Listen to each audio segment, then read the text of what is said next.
This is a TD25, and it's even got all the glass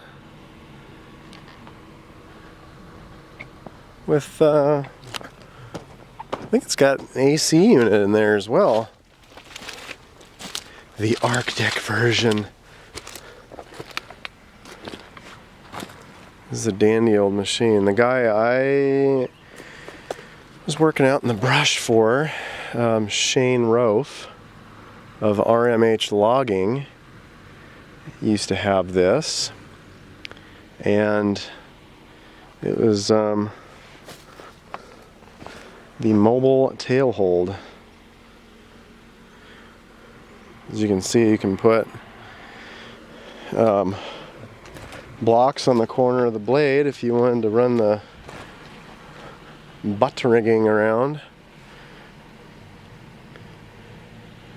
It's got some pretty hefty grousers on it. So he had this plate made for it, and it's pretty slick. He had a 737 Skagit, and he'd back this thing up to Skagit, plug into it, and tow it wherever it needed to go. And you can see it's got the marks on the top from the line rubbing up against it. I mean, it's pretty sweet. I'm surprised they even still have this fifth wheel plate, because it's been quite a few years now since Shane's had his yarder. I'd say 2008 or 9 he sold it.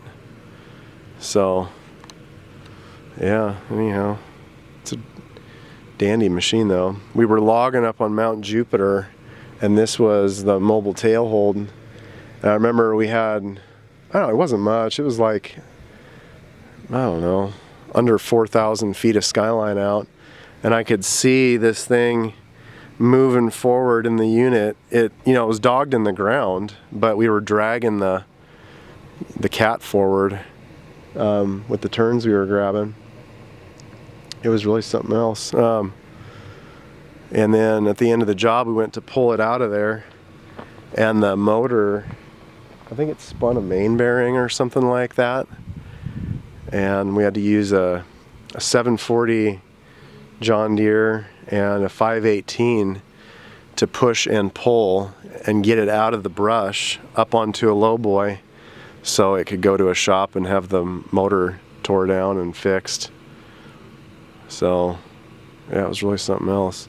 I remember one time we had the Skagit hanging off the back of this thing, going up this really steep grade down in, it was up the Wainuchi, just up past Camp Grisdale, and I was on the 740, and I was a young kid. I'd never really driven a skidder before at that point, a big one especially, and he said, "Okay, Booney, now get in this thing, and I want you to push the back of the yarder, because if you don't, it's going to tear the guts right out of this cat."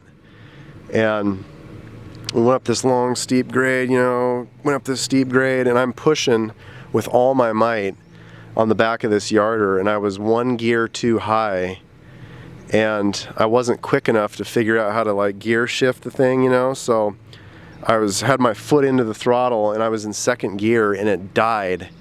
And he pulled a little bit farther and stopped, and he came back and just reamed me. I mean, I got the worst reaming of my life. And he said, "Booney, you killed that mother effing skidder. You're gonna rip the guts right out of this cat." And then I said, "Okay, I'll do it again. I'll try it again." And did it again, killed it, came back and reamed me again. And then he put another guy in the skidder that was out in the rigging with me, Jeff Corey. And Jeff, got it done because he'd been the skidder before. But oh man, it was horrible. But things have progressed since then. I know more about equipment operation and when to say no if I don't know what I'm doing. So yeah, anyhow. Well, thanks for watching. Hope you enjoyed this video. This is a sweet piece of equipment. Have a great day. Bye now.